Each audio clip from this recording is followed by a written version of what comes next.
रात के 1:12 थे। दिल्ली से आ रही पैसेंजर ट्रेन अपने तय रास्ते पर बढ़ रही थी।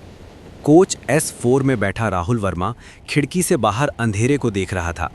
अचानक उसे महसूस हुआ कि ट्रेन की रफ्तार कम हो रही है, जबकि उसे पता था कि इस रूट पर अगला स्टेशन अभी काफी दूर है। खिड़की के बाहर उसे एक प्लेटफॉर्म दिखाई दिया। पीली जर्जर दीवारें, ऊपर कोई नाम का बोर्ड नहीं, लाइटें नहीं थीं, फिर भी प्लेटफॉर्म साफ दिख रहा था। सबसे अजीब बात, वहां एक भी इंसान नहीं था। राहुल ने अपनी डायरी में लिखा, ट्रेन यहां रुकने वाली नहीं है, फिर भी धीमी हो रही है। उसी पल उसकी नज़र प्लेटफॉर्म के आखिरी सिरे पर खड़ी एक औरत पर पड़ी।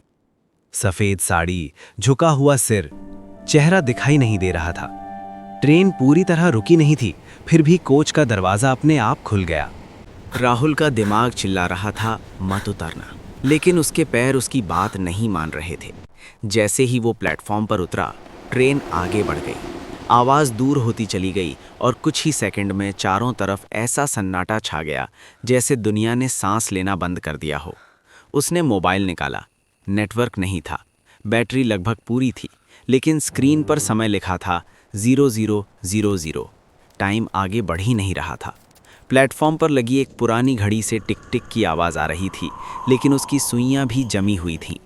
राहुल धीरे धीरे आगे बढ़ा। दीवार पर कुछ खुरचा हुआ दिखा। एक नाम लिखा था, विनय मिश्रा, 1987। उसके नीचे किसी ने लिखा था, ट्रेन रुकी नहीं थी। राहुल को अचानक अपने पिता की कही बात याद आई। सालों पहले एक लड़का ट्रेन से रहस्यमय तरीके से गायब हो गया था। उसका नाम भी विनय मिश्रा था। तभी उसे अपने पीछे कदमों की आवाज़ सुनाई दी। वो पलटा, लेकिन वहां कोई नहीं था। फिर किसी ने उसके कान के पास फंसफंसा कर कहा, तुम भी रुक गए। उसका शरीर ठंडा पड़ गया। जब उसने दोबारा दीवार की ओर देखा तो वहां एक नया नाम उभर रहा था, जैसे कोई अदृश्य हाथ दीवार पर लिख रहा हो, राहुल वर्मा, 2012। अचानक प्लेटफॉर्म की लाइटें जल उठीं। अब वहां लोग खड़े थे, दर्जनों लोग, लेकिन सबके चेहरे एक जैसे थे, खाली, बिना भाव के। आंखें खुली थीं, लेकिन उनमें कोई जिंदगी नहीं थी।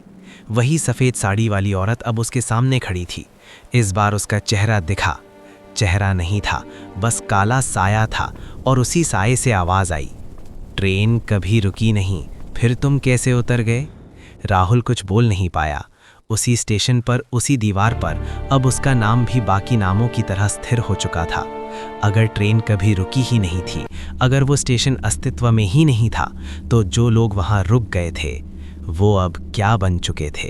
राहुल की आंखें खुलीं, लेकिन प्लेटफॉर्म वही था। वही पीली दीवारें, वही जमी हुई घड़ी, वही लोग, बिना हिले, बिना पलक झपकाए। उसे यकीन नहीं हुआ कि वो अब भी खड़ा है या मर चुका है। उसने अपनी हथेली देखी, वो कांप रही थी। मतलब वो अब भी महसूस कर सकता था। सफ़ेद साड़ी वाली औरत अब उसके ठीक सामने नहीं थी, वो पीछे हट चुकी थी, भीड़ में कहीं गुम हो गई थी। राहुल ने हिम्मत जुटाई और एक आदमी की ओर बढ़ा। मध्यम उम्र का व्यक्ति, पुराने ज़माने के कपड़े पहने हुए। आप कौन हैं? कोई जवाब नहीं। उसने उस आदमी को हल्के से छुआ।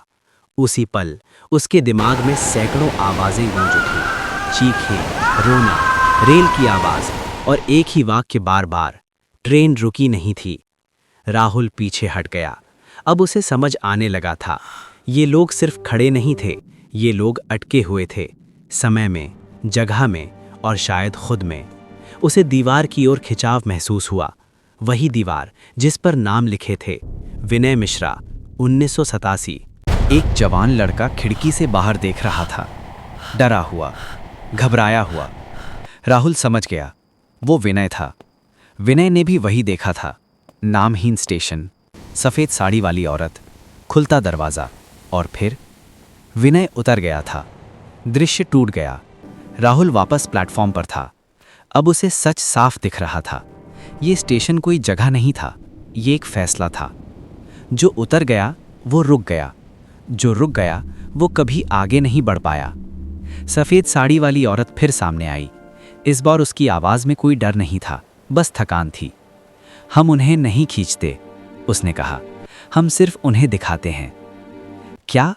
राहुल ने पहली बार बोला। वो पल जब इंसान तय करता है कि आगे जाना है या रुक जाना है। राहुल ने चारों तरफ देखा। हर चेहरा किसी न किसी डर में फंसा हुआ था। और मैं? उसने पूछा। औरत ने दीवार की ओर इशारा किया। उसका नाम वहां था, लेकिन अब भी हल्का, पूरा गहरा नहीं हुआ था। तुम्हारा समय अभी पूरा नहीं हुआ, उसने कहा, पर अगली ट्रेन फिर कभी नहीं आएगी। दूर से सीटी की आवाज आई, पहली बार उस स्टेशन पर। राहुल ने पीछे मुड़कर देखा। भीड़ में से कोई उसे रोक नहीं रहा था। वो दौड़ा। जैसे ही उसने प्लेटफॉर्म के आखिरी सिरे पर कदम रखा, सब कुछ अंधेरा हो गया। सुबह 6 बजे एक पैसेंजर ट्रेन में कोच S4 के दरवाजे के पास राहुल वर्मा बेहोश मिला।